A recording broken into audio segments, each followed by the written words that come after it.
नमस्कार दोस्तों, देवेंद्र फडणवीस महाराष्ट्र के मुख्यमंत्री क्या बने, उन्होंने एकनाथ शिंदे को अपमानित करना शुरू कर दिया।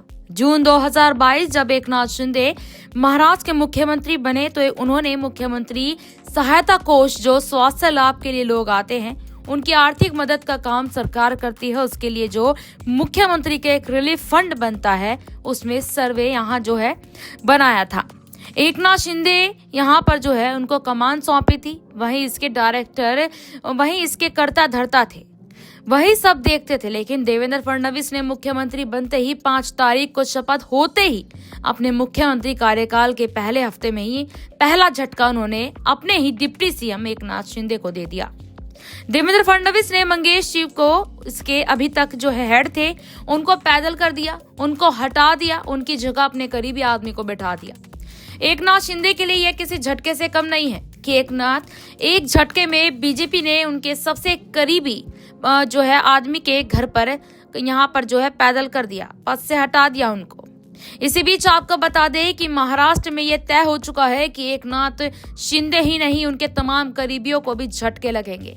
अब सोर्सेज ऐसा बताते हैं कि एकनाथ शिंदे ने अपने कुछ करीबी विधायकों की सूची सौंपी थी और यह कहा था कि इनको मंत्री जरूर बनाया जाए, इनको मंत्री बनाना बेहद जरूरी है, जिसमें उदय सामंत का भी नाम था, अब्दुल सत्तार का भी नाम था, कई नाम थे। लेकिन बीजेपी ने यह लिस्ट बिना देखे ही खारिज कर दी और कह दिया कि मंत्री कौन बनेगा ये हम बाद में बताएंगे, बाद में तय करेंगे, अभी अपनी मर्जी से किसी को आश्वासन ना दे।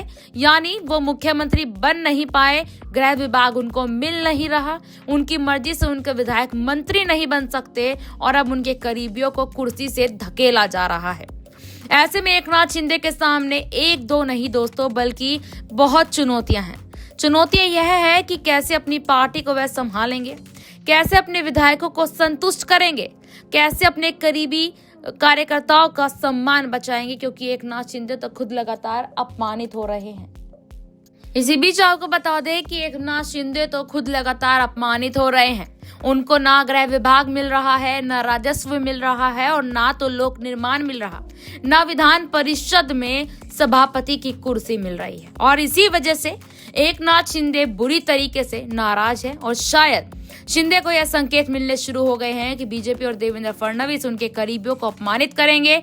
अब सत्ता में एकनाथ शिंदे के करीब लोगों के लिए कोई जगह नहीं बची, क्योंकि महाराष्ट्र की सत्ता में अब वही लोग रह पाएंगे, पदों पर भी वही लोग रह पाएंगे जिनको देवेंद्र फडणवीस चाहेंगे।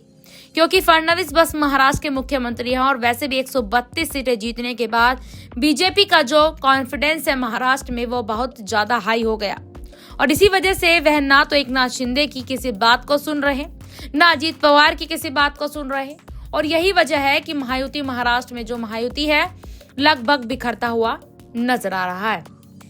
तीनों नेताओं के बीच संवाद और सामंजस्य लगभग ना के बराबर हो रहा।